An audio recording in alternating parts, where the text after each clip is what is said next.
Japonya Başbakanı Suga Yoshihide, Özbekistan ve Kazakistan Cumhurbaşkanları ile görüşmesinde Doğu Türkistan'daki insan hakları şartlarına yönelik ciddi endişeler taşıdığını belirtti. Dışişleri Bakanlığı açıklamasına göre Başbakan Suga, telefonda görüştüğü Kazakistan Cumhurbaşkanı Kasım-Jomart Tokayev ve Özbekistan Cumhurbaşkanı Şevket Mirziyoyev ile ikili ve bölgesel ilişkileri ele aldı. Görüşmede Suga, Türk dünyası liderlerine Çin'in Sincan Uygur Özerk Bölgesi ile Hong Kong Özel İdari Bölgesi'ndeki insan hakları şartlarına yönelik ciddi endişeler taşıdığını belirtti. Suga, Hint-Pasifik sularında statikoyu değiştirmeye yönelik Çin'in tek taraflı girişimlerine ve Çin'de 1 Şubat'ta yürürlüğe giren ve kendi sahil güvenliğine söz konusu sularda kurallara uymayan yabancı gemilere karşı silah kullanma yetkisi veren yasaya yönelik kaygılarını da aktardı. Kyodo Ajansı'nın haberine göre görüşmede Kazakistan Cumhurbaşkanı Tokayev konuyu ciddiyetle ele aldıklarını, Özbekistan Cumhurbaşkanı Mirziyoyev de birçok uluslararası meselede Japonya ile aynı görüşleri taşıdıklarını kaydetti.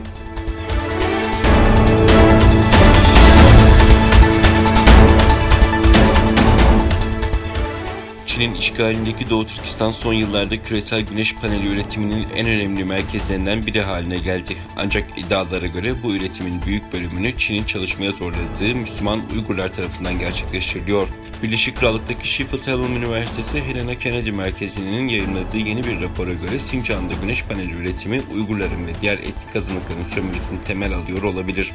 Gün ışığında Uygurların zorla çalıştırılması ve küresel güneş paneli tedarik zinciri başlıklı raporda iklim değişikliğiyle mücadelede önemli rol oynayan güneş panellerinin bazı parçalarının Sincan'da kömür kullanılarak ve Uygurların sömürüsüyle gerçekleştiğine dair bilgilere yer verildi. Profesör Laura Murphy ve analist Nairola Elimat tarafından kaleme alınan raporda şirketlerin ve hükümetlerin açıklamalarına, basından haberlere, sosyal medya paylaşımlarına, sektör raporlarına, uydu görüntülerine ve 30'dan fazla güneş paneli parçası üreten şirketle ilgili araştırmalara yer verildi.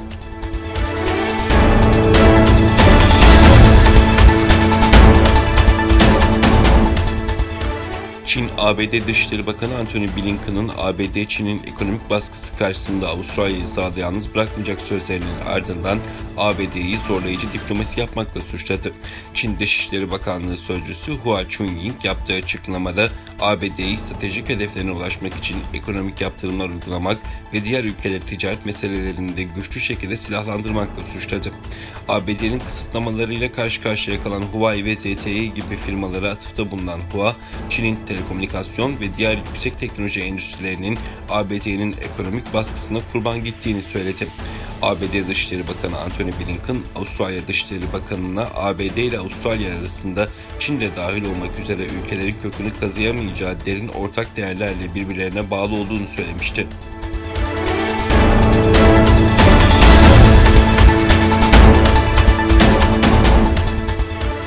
Filipinler Devlet Başkanı Rodrigo Duterte, Çin'in Güney Çin Denizi'ndeki gemilerinin geri çekilmesi yönündeki çağrısını reddetti. Channel News Asya'daki habere göre Duterte yaptığı açıklamada Çin'le dostluğu tehlikeye girse bile Güney Çin Denizi'nden gemileri geri çekmeyeceğini ve Çin'in baskısına boyun eğmeyeceğini bildirdi. Bir çekişme ve sorun istemediğini belirten Duterte, Çin'in konumuna saygı duyduğunu ifade ederek Filipinlerin de konumuna saygı duyulmasını istedi. Duterte savaşa girmeyeceğini vurgulayarak "Beni öldürseniz bile geri çekilmeyeceğim, dostluğumuz burada bitecek" ifadelerini kullandı. Daha önce de Güney Çin Denizi'nde tatbikatlara son vermeyeceklerini dile getiren Duterte, devreye gezen donanma ve sahil güvenlik botlarını geri çekmeyeceğini yinelemişti.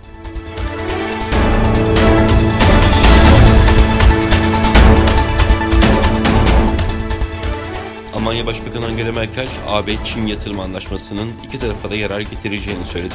Merkel, partisinin dün düzenlenen grup toplantısında video konferans yoluyla yaptığı konuşmada, AB-Çin yatırım anlaşmasının onay sürecinde bazı zorluklar yaşanmasına rağmen anlaşmanın önemli bir taahhüt olduğunu ve iki tarafın da bu anlaşmadan yarar göreceğini belirtti. Merkel, Çin'in kalkınması ve refahı Almanya'nın çıkarlarına uygun, Çin olmadan veya Çin'le zıtlaşarak ne iklim değişikliğiyle ne Dünya Ticaret Örgütü ile ilgili konularda ne de diğer uluslararası meselelerle baş edebiliriz dedi. Çin ve AB 30 Aralık 2020'de AB-Çin yatırım anlaşmasına ilişkin müzakerelerin öngörülen tarihte tamamlandığını açıklamıştı. Avrupa Komisyonu Başkan Yardımcısı geçtiğimiz günlerde yaptığı açıklamada AB ve Çin uyguladığı karşılıklı yaptırımlar ve diplomatik ilişkilerin kötüleşmesi nedeniyle Avrupa Komisyonu'nun söz konusu anlaşmanın onaylanmasını sağlama girişimlerinin fiilen askıya alındığını belirtmişti.